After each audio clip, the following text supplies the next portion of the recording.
Thank you, Emilius, for being here. Before I begin, I think it's best to read the premise of this particular podcast. With the advancement of extended reality and metaverse technology, the digital world is expanding at an alarming rate, the same as the actual and virtual worlds combined. Many industries are benefiting from XR technology because it produces more efficient processes, maximizes training, empowers brands to reach their customers in new and innovative ways, and allows individuals to collaborate in virtual settings from remote location, amongst many other benefits that XR and metaverse technology is introduced into the world. The buzz around XR and metaverse technology has steadily increased since the beginning of the 21st century, and saw an even bigger swell when Facebook changed its name to Meta. This has led to many talented people choosing to enter the XR ecosystem, and companies also scrambling to hire the right talents to build the needed XR products. This episode of XR Atlas podcast focuses on understanding how to break into the XR ecosystem as a developer, an engineer, a designer, a project manager, and basically breaking into the XR ecosystem, no matter the skill in XR that a person is trying to build. This episode would also focus on building a career in XR, the kinds of knowledge necessary, and how to find the right jobs for any skill level in XR. Even if you're a beginner, how to find the right jobs as an expert, or how to move from a novice to a beginner and a beginner to an expert. I will be having this conversation with Emilius, my dear friend, of course, who Good is an morning, XR. Babatunde. Good morning, Emilius. Who is an XR specialist recruiter and founder at Immersive Search, a company on a mission to provide exceptional XR talents to businesses across the globe. They provide access to an international pool of carefully vetted professionals. We would learn more about Emilius' experience with recruiting and hiring in the XR ecosystem. I would also converse with him about key things such as skills required to build a career in XR, the source of knowledge needed, and how amateurs could go about it, the sort of skill that Massive Search actually look for in people before they connect them to the required company. This is XR Atlas. XR Atlas focuses on exploring the XR and metaverse technology to better understand how this technology are shaping our collective future. So XR Atlas also looks at the past in terms of how XR has grown, the present, what is happening in the XR and metaverse space, and the future, making predictions on things that could happen in 5 years, 10 years, especially with the rate of acceleration of not just XR or emerging technology. The central question for this particular podcast would be, how can anyone build a career in XR, and what sort of skills and tools are needed? Thank you very much, Emilius. Yeah, Babatunde, it's a pleasure to be here with you and with the XR Atlas team. I remember in the early days, well, sort of when we sort of started Immersive Search, just under 2 years ago, you were one of the first people I personally reached out to and learnt from, and look, you've been a good friend of mine ever since. So yeah, it's It great has to been be an here. it has been an awesome experience being a Yeah, friend, learning from you, tackling the XR ecosystem together, at least from our own different angle or locations in the world. yes. Please, I think for us to go deeper into this podcast, can you introduce more about what Immersive Search does, and Of maybe a little about you, so that people develop a bit of understanding about who is speaking, a bit about what Immersive Search does? I'll just have a quick intro, and then I'll Yes, follow by up all on that means. on that key question, Babatunde, on how Yes, can please. anyone build a career in XR and what sort of skills and tools. Awesome. So my name's Emilios. I live in the UK, in London. I'm co-founder and recruiter at Immersive Search. We are an AR, VR, or XR recruitment agency with three key missions, really: to help people find work, to Mm, help people upskill, and to establish clear pathways for students or graduates to enter the industry after they finish their studies or when they or whilst they are studying, they need some help with internship opportunities. So yeah, help I people see. find work, help people upskill, and work with educational institutions to try and create clear pathways for students to enter the industry. So a little bit Mm. about me. Um, I I've got. I was recruiting in the telecommunications space Oh, for interesting. for around 10 to 11 years. So in the early days, we mainly supported the likes of Nokia and Ericsson, and then towards the latter days, a lot of our work was with Huawei. We we help them with recruitment solutions for fixed network and mobile network projects. So we'd help these companies by providing professionals who would design, build, and then roll out these projects. So if we're talking mobile networks, it's 2G, 3G, 4G. If we're talking I see. fiber related project fixed network projects, yeah, that would be fiber related. So I'll give you an example. uh, in my telecoms days, I was in Johannesburg. So I was based in Johannesburg for 3.5 years, and then I was in Cape Town for about a year and a half as well. Mm. And my previous company wanted us to set up a local office to service the telco vendors across the African continent. So we had to provide a localized service offering for Oh, companies like Ericsson and Nokia, who had big projects with MTN, etc. So it enabled us to quickly get a feel for what it was like for meeting people on site and experiencing African culture, African people, um, mm. how things work over there, and it was a Mm. real eye opener for me. And following on from that, COVID happened. So I worked in telecommunications recruitment for a long time, spent some time in Africa, came back to Mm. the UK, worked in the UK still doing telecoms for a while, and then COVID happened. We took a step back, Babatunde. We looked at the Mm. hyper-connected world. When we I say see. hyper-connected world, what does that mean? We can say the 8 key technologies one would associate. You could say augmented reality, virtual reality, Mm. 5G, artificial intelligence, robotics, 3D printing. And Mm. the deeper we researched, okay, the more we became fascinated with AR and VR. And I see. at the time, there was a lot of noise about Pokemon Go. There was a lot of noise about AR. Yeah, I Okay. remember. I remember those times. You remember those times, okay? And my brother, my little brother, he loved that game, okay? And he still plays the game, to be fair. And he's looking forward to Niantic's Peridot version. As it's like it's similar type of games, still web AR. It's like virtual pets. So he's looking forward to that. But then as we started researching the use cases, and if you then when we talk about use case, we're talking about AR solutions, use cases in healthcare, in I education, see. in manufacturing. You then Yeah. start to understand the potential is enormous.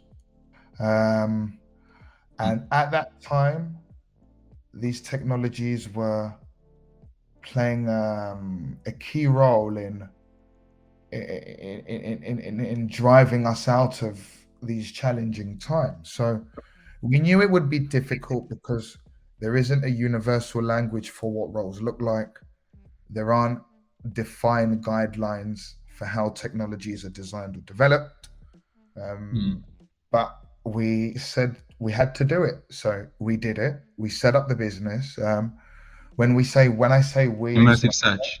yeah, Yeah, when I say we, yeah, immersive searchers. So I myself, and then in the team as well, it's Mariam. So Mariam's co-founder, and she's head of operations, and our equality, diversity, and inclusion lead. She's also based in London. You've got Jason, who's our growth advisor in Singapore, who supports us with strategy as we enter new geographical areas. And then we've got a remote technical team in India that supports us with any technical requirements. I'll give you an example. 90% of what we do is recruitment. So we place people on AR VR projects. So whether you're a software engineer, software developer, a technical artist, a 3D artist, a UI UX professional, projects manager, we try to help you find a role, whether that's remote, whether that's hybrid working in your own country or neighboring countries, or whether that's on site where we would support you with a full relocation to another country. And that's what we do 7 days a week. Now, 90% of what we do is recruitment. 10% of what we do is technical writing, design, and prototyping. Now, I'll be honest with you. You know me very well, Babatunde. Yes, man. Finding people is hard enough, and I love to find people and help people. But I can't do the technical writing, design, and prototyping. So the team in India, they help us with any ad hoc requirements. And you know why we had to expand the team? Because in the early days, we got some things right, but we also got some things wrong. Because when you first speak to people, you need to understand who they are. You need to understand what their mission is. You need to understand how their technologies or how these technologies that they're using are helping them to achieve their mission. You need to understand what the culture's like. You need to make sure that there are no gaps on the technical side of things. So as you could imagine, without a very deep technical understanding, you can make some mistakes. So we addressed that quite quickly in the early days, and we were able to increase the team size, which allowed us to service our clients better. Do you think, although we'll touch more on this, but XR space compared 2 years ago in terms of available skills in the market that you're able to connect with companies that need them, also jobs available in companies that are looking for the right skills, do you think that has significantly improved? Yeah. So I think okay. So how do we say? So in terms of skills, so it is harder. It is harder to find people because companies are typically looking for a lot of the same profiles. Okay, and there is a massive skills gap. And the challenge we have and candidates have in this marketplace is some candidates don't really understand job specs. So some job specs make sense. Some job specs candidates say are a bit too vague. So for instance, they could have some information about the company and responsibilities, but maybe the technical requirements are a bit vague.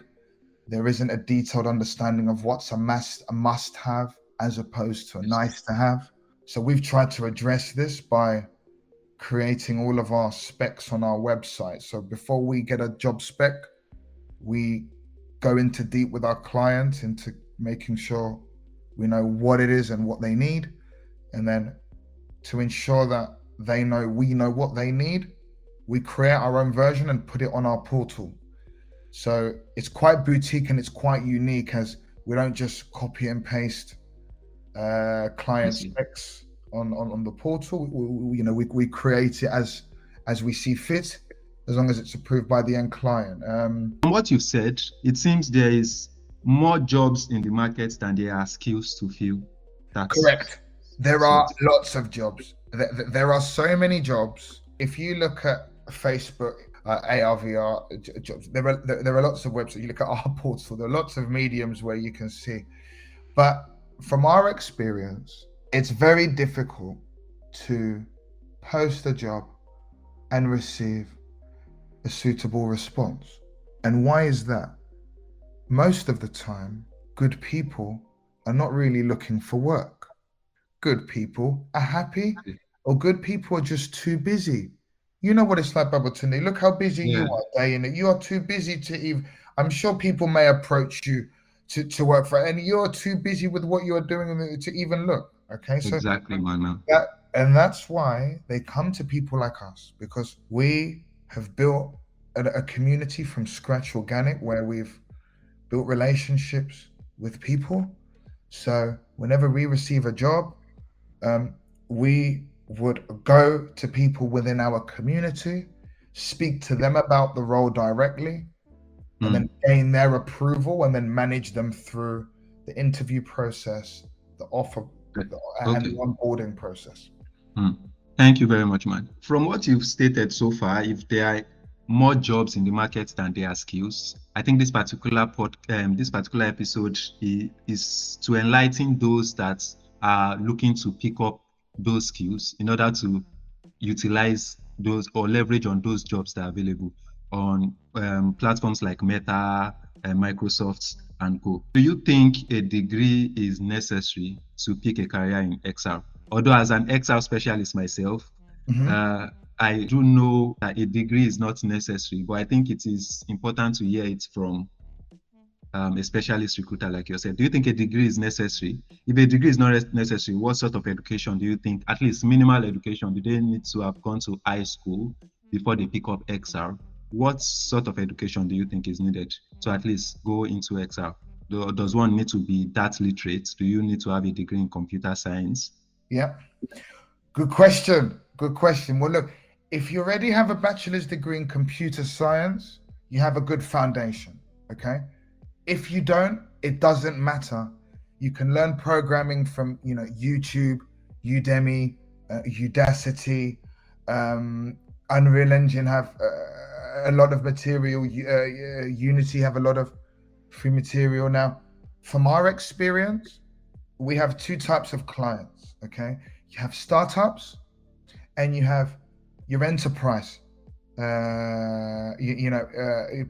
Powerhouses, let's say. Okay. Meta, for example. Example. Enterprise. Now, for startups, Babatunde, there's a lot more flexibility. Okay, from our experience, a lot of the time people are happy to look at experience. They're happy to look at skills, and working in a startup environment, one would always be expected to sort of wear many hats and to try and contribute and collaborate where possible. For enterprise clients, obviously, depending on what level we're talking about, are we talking, senior Unity software lead? Are we talking program manager? Are we talking, CTO, Metaverse lead, Metaverse strategy lead?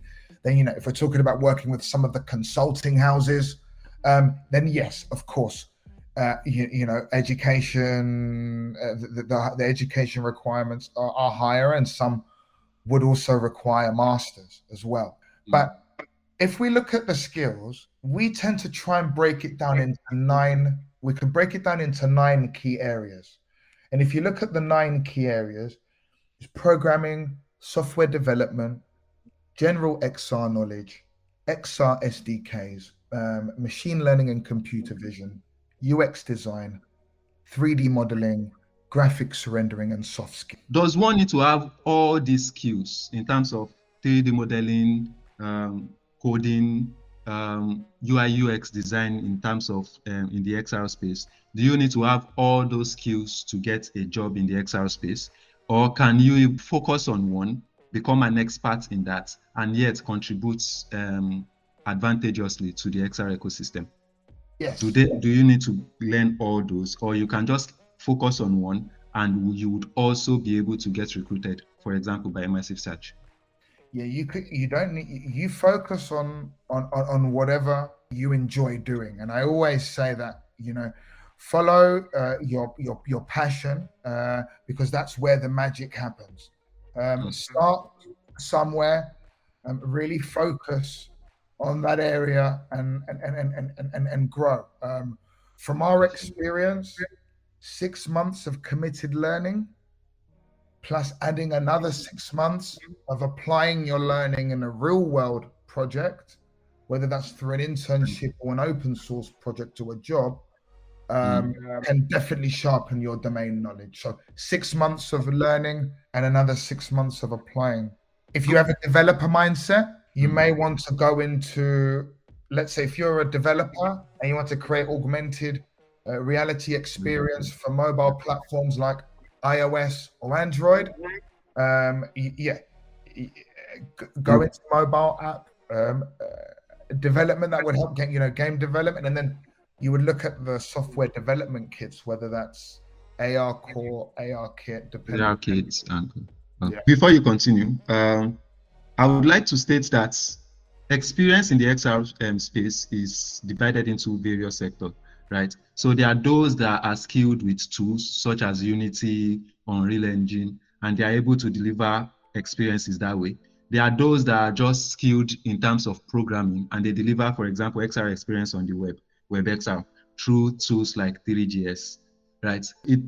I think that brings to mind that you could go directly into just learning a programming skill that relates with XR, or learning a tool such as Unity or Unreal, or picking up an SDK, or even a development tool like Spark AR. Spark AR, for example, is a tool released by Facebook in which people are able to develop augmented reality. So such tools are available for people to focus on. So a person that decides to focus on Spark AR, they might not have the all domain knowledge across XR space. They might not have the domain knowledge of deploying on Unity. As long as they gain expertise in, just like you said, 6 months of serious learning and 6 months of deploying projects, which is just a year, they can simply become a Spark AR software developer and be employed through that.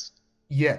So understanding concepts like loops, control logic, Mm. objective orientated programming principles like inheritance, abstraction, they should. Object-oriented So programming, yeah. yes, if we're thinking about programming, if we're talking programming, that should be basic sort of experiences, because once you're sort of through with programming, you may automatically shift towards building stuff rather than practicing problems. Mm. Yes. Um, Yes. so in that 6 months of the learning process, you may be expected to know stuff like UI UX development based on a given mock. So if you're given a design, you're able to develop that using the code. So the code obviously depends on the domain that you've chosen. So for web development, you want to be familiar with HTML, CSS, and JavaScript, and then you can dive into a UI framework such as React, something like that. If something else you may be expected to know in the first 6 months of your learning could be connecting your client side app to some sort of API to show dynamic data using JSON parsing techniques, or even adding third-party libraries. So you don't have to reinvent the wheel. Exactly. You know. Thank you very much for that. In terms of not reinventing the wheels, I think it is also important to state that there are tools that do not need you to know programming for you to deploy XR experiences. There are many tools like that that would make you deploy AR, VR experiences without any coding knowledge. And I think that is one place that we should go into now, which is those that already have useful skills that might be useful in the XR space and are just looking to transition. I believe, or I've seen many people and I've mentored many people through that the transition was easier. So for example, you have UI UX developer, people that are already UI UX developers before, or UI UX engineers before. Transitioning into the XR space is a shorter journey compared to a person that knows nothing about UI UX design. Also, I think the second thing would be 3D modeling, which was the first way I actually got into XR. I was just into 3D modeling, and having that skill and trying to go into XR made the journey easier to an extent. My question to you now would be, those that have ready-made skills that might not be related to XR, but are looking to jump on, do you think they should also go this same way you've talked about? Do you think they should focus on a different XR journey? How do you think they should approach the XR journey? At least those that already have skills like 3D modeling but are not into XR yet, or skills like UI UX design.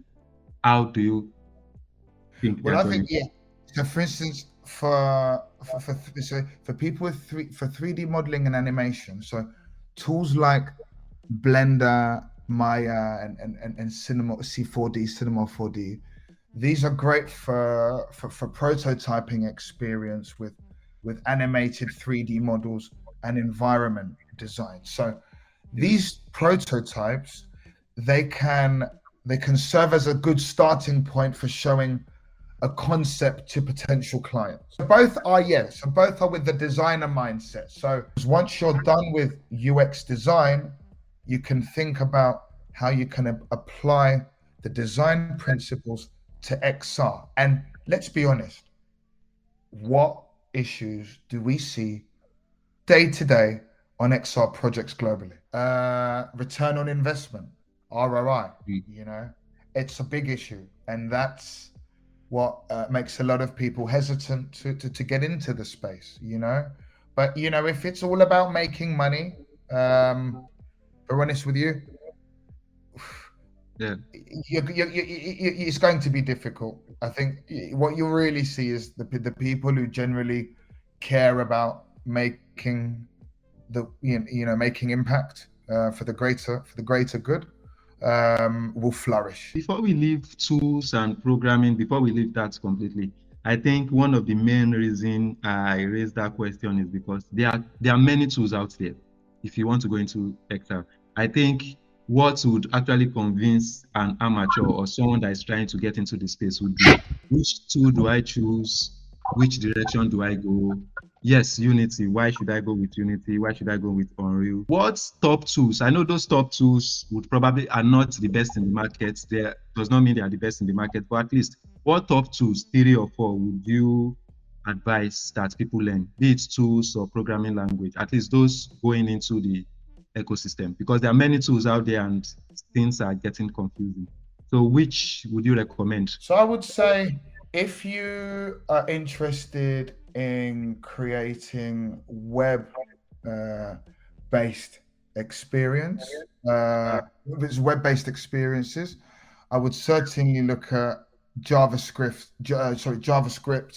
and Java, because if we are thinking WebXR. where the world, yeah, I was going to say, if we're thinking about how the world is going now, VR, there are huge challenges for VR, you know. Accessibility, you know, due to the high cost of purchasing XR hardware, many people will be excluded, especially for education systems where these technologies can help and transform educational experiences for children. However, for AR, web AR, WebXR, we're talking, 3D scenes being, rendered on the web. The accessibility now is enormous because a lot more people have smartphones than they do headsets. So we really think that that's a key area moving forward. So if I hear you well, to reach a larger demographic, to reach more people, you could look into WebXR, because that way most people have a browser on their systems, they have a browser on their phones, and they are able to deploy the experiences. Those looking to pick up skills that will reach more people should probably look into WebXR. At least here in Africa, where most people are not able to afford an headset, delivering experiences on the web is the best way to reach as many people as possible.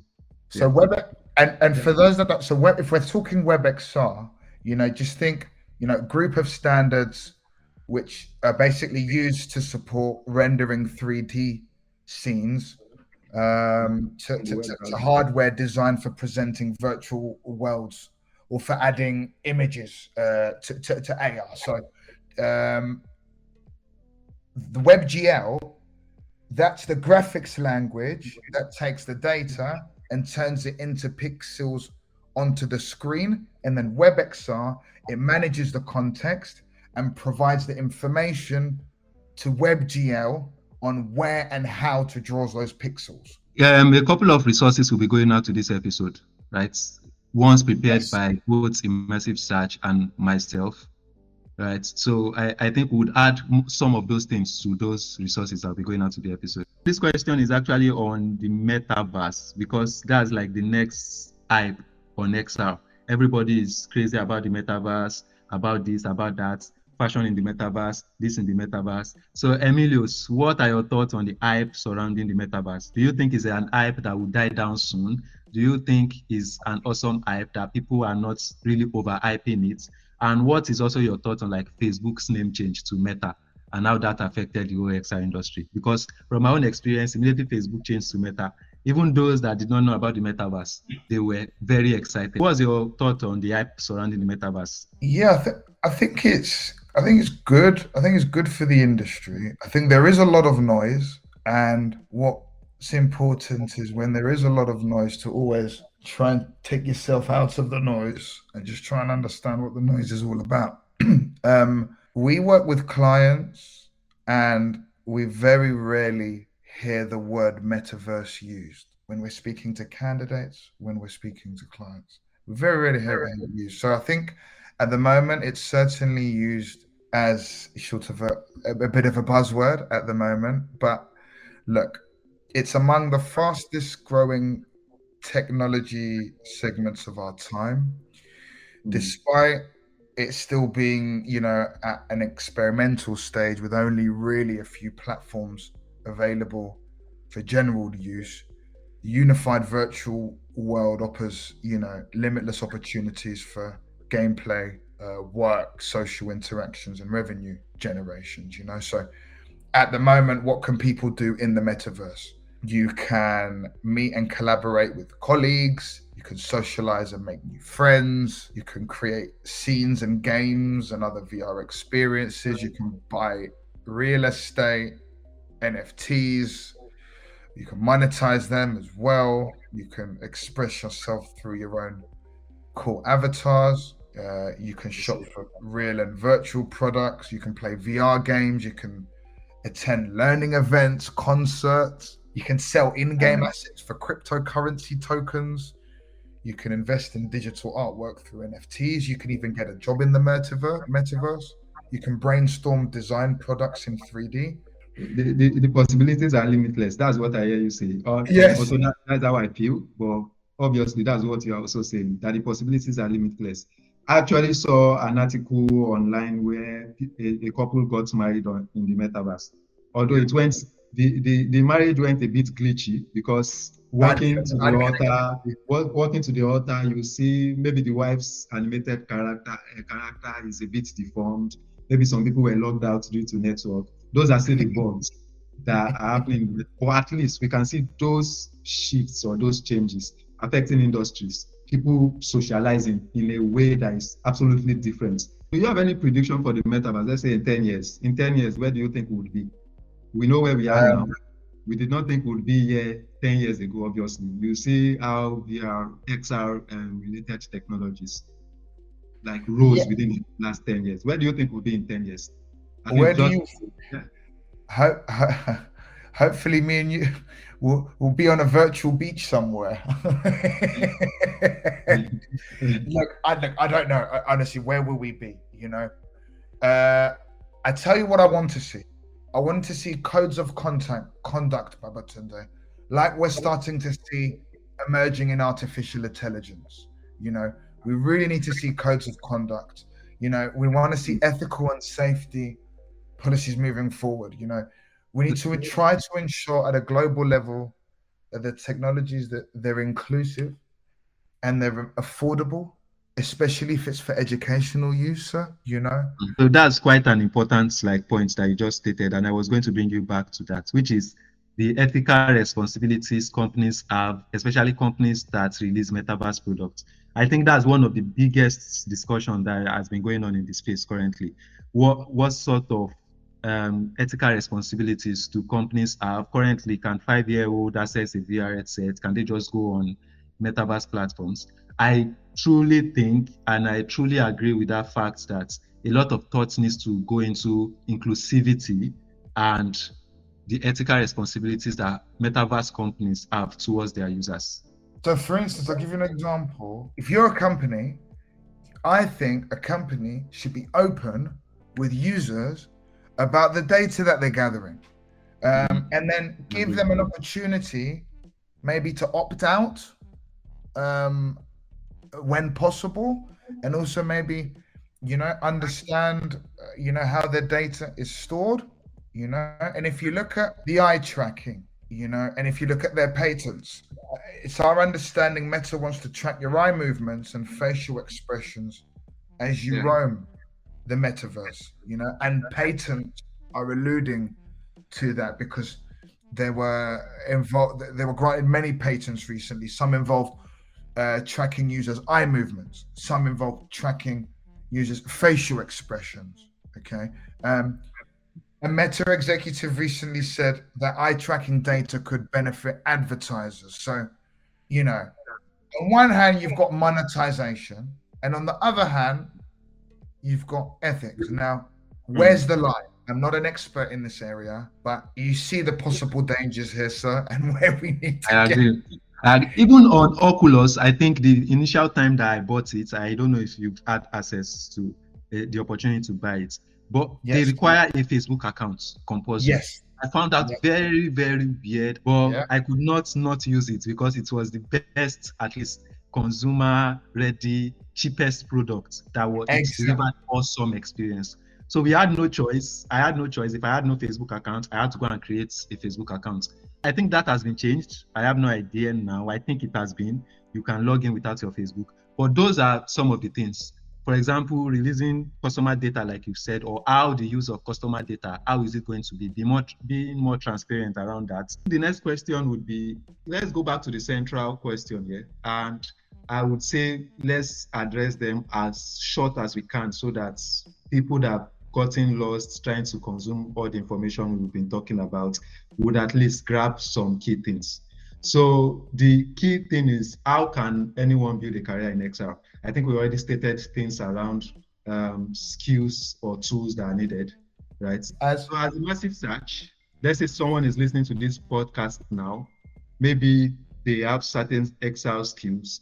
How do they either get in contact with immersive search, or how do they go about getting that job? First of all, yeah, I would certainly advise. So I would certainly advise people to build an online presence. So it's really important to work on your portfolio, work on your GitHub, um, and build, connect with people, whether that's LinkedIn groups, whether that's ALVR community groups, whether that's Discords, whether that's Twitter, Twitches.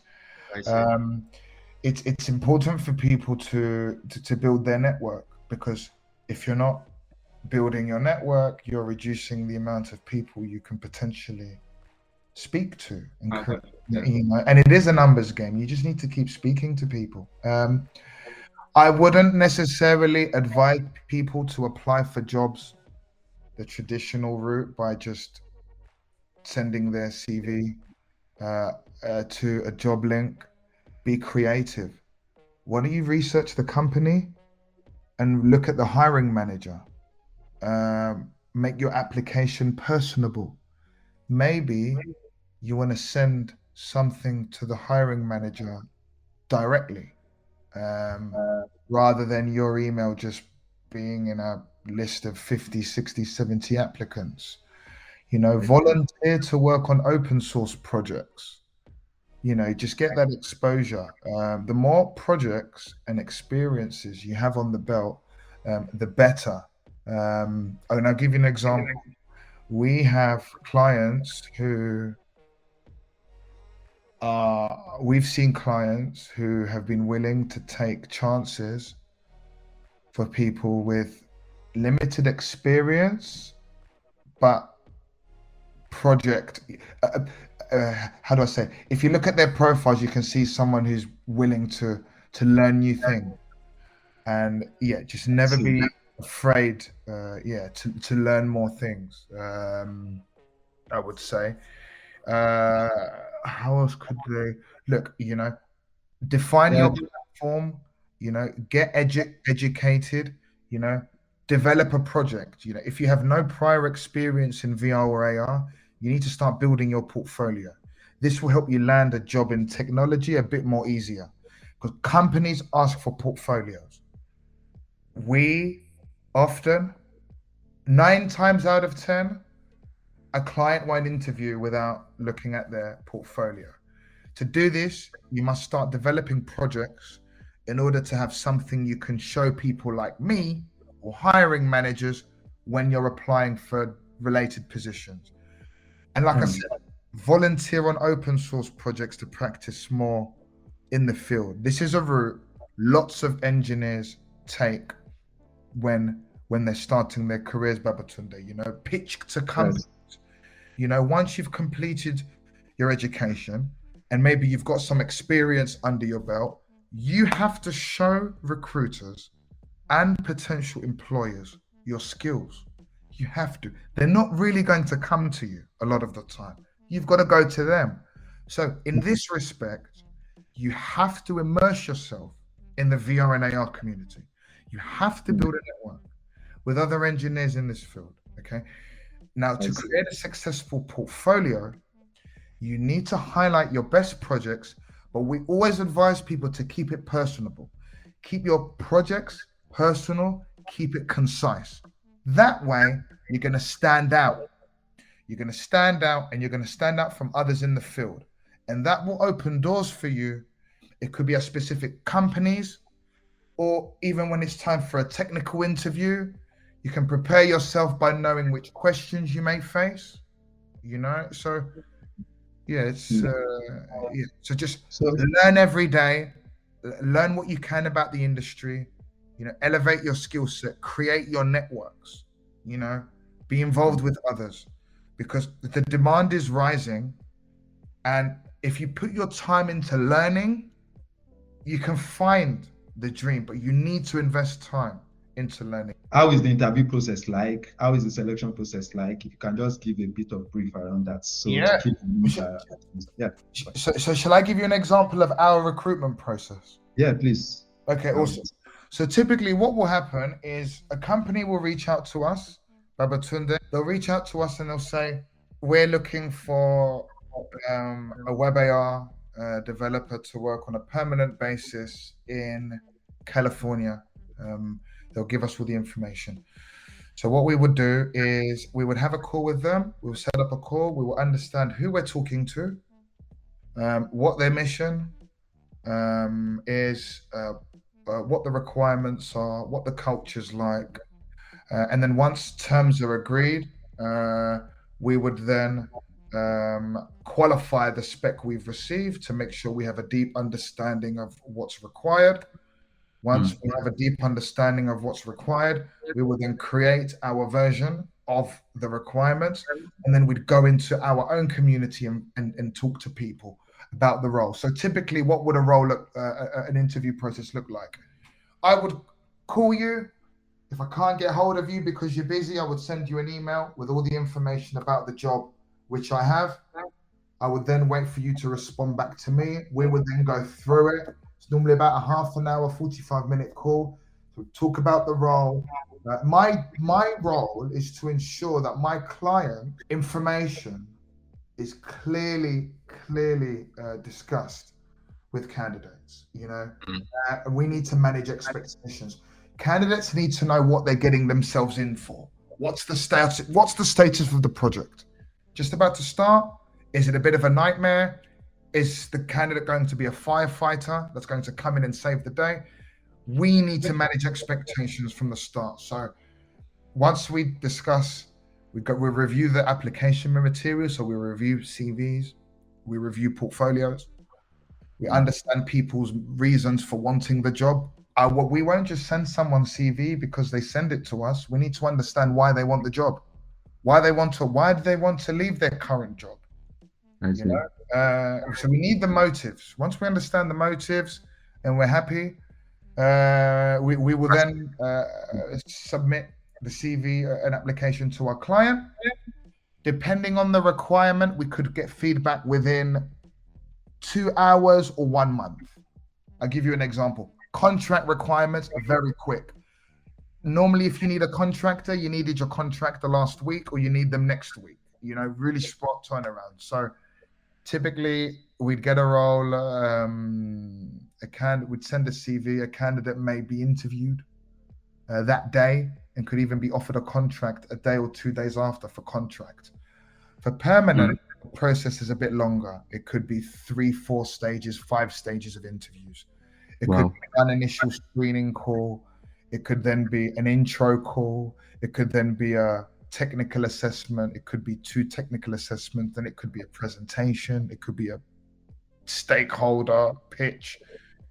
It all depends on the process. But typically, for a contract job, I would say 2-stage interview process. But before we even send your CV to the client, we always have our screening call. Even though we've spoken before, we will always speak again. We will always speak for every new role we receive. And then we would help the candidate, throughout the interview process. So we send the CV, we get the feedback, we host the interviews. A lot of our clients want us to host. A lot of CTOs, CEOs, program leads, they're busy. Some of the companies we support maybe don't have big enough HR functions left. There's a big skills gap. So we effectively are an outsourced HR function to a lot of businesses. So, we need to dig deep and really build those relationships. Then once we have that, we can host an interview for them. We can manage the interview process, manage the onboarding process, to make sure, contracts are signed, make sure people start, and then obviously not just start, remain there, because you can do all the work in getting people the job. So imagine this, Babatunde, imagine this, me and you have worked together. I'm just speaking hypothetically. Me and you it's a permanent job. You've done 12, 13 hours of interviews. The process has taken 4 or 5 months. You've got the job. You start, and imagine if I don't speak to you after you start. You would think, whoa, what's going on? No, we have to keep in touch to make sure you're doing okay and you're happy. Because if you're not happy, that means I'm not happy, and that means I have to try and find you something else, potentially. As long as it's obviously agreed with the end client. But yeah, so it's quite difficult, I must say.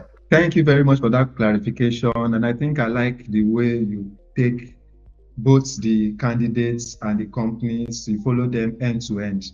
From the early stage, you work with them through to when they get into the job, and even after, just keeping in touch. I think that's an awesome process, and I think that's one of the things that makes Immersive Search stand out.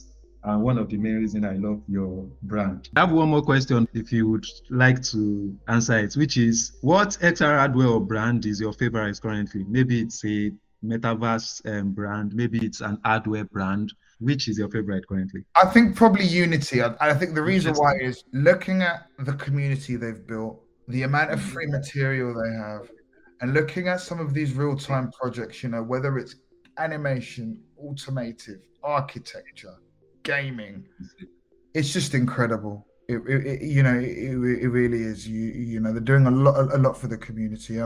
Another thing I wanted to tell you, Babatunde, is I know WebXR is a bit of a passion for you. So I just wanted to tell you 2 last points of a job we got in for skill requirements and nice to haves. Okay.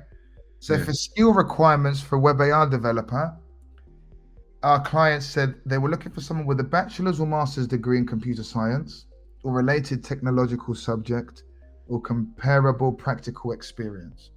2 to 3 years of experience as a front-end developer.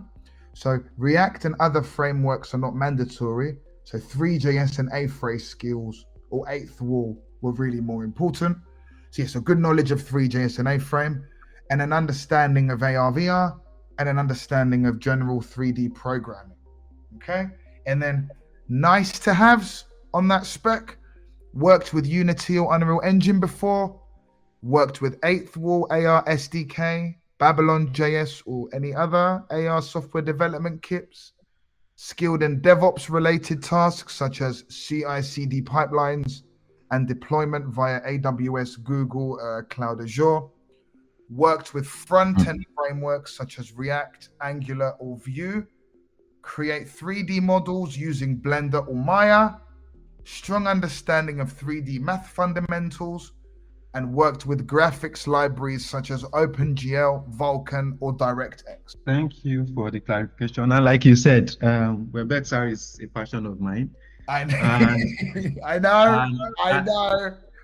at least for me, going into it, because I first went into Unity, I went into XR through Unity first. Unity and modeling with Maya and deploying for the VR headset. But finding WebXR, I went into it through Babylon JS, now 3JS, and yes, you mentioned A-Frame already. So those are awesome tools to pick up, and there is a lot to learn. There is a lot to learn. Yeah. But it is a fun learning space if you love doing it sincerely. Yes. Thank you very much, Emilius. Thank you so much for coming on the podcast and speaking about how people would be able to at least now, people that have no idea about XR and going about a career on it, they at least have a baseline or foundation to begin with. Thank you very much for taking your time to educate people out there. Thank you very much. Babatunde, I need to thank you for your time, for taking the time to teach me about AR and VR in the early days when I didn't really know anything. You invested a lot of time into helping us and the team, and it's something we will forever be grateful for.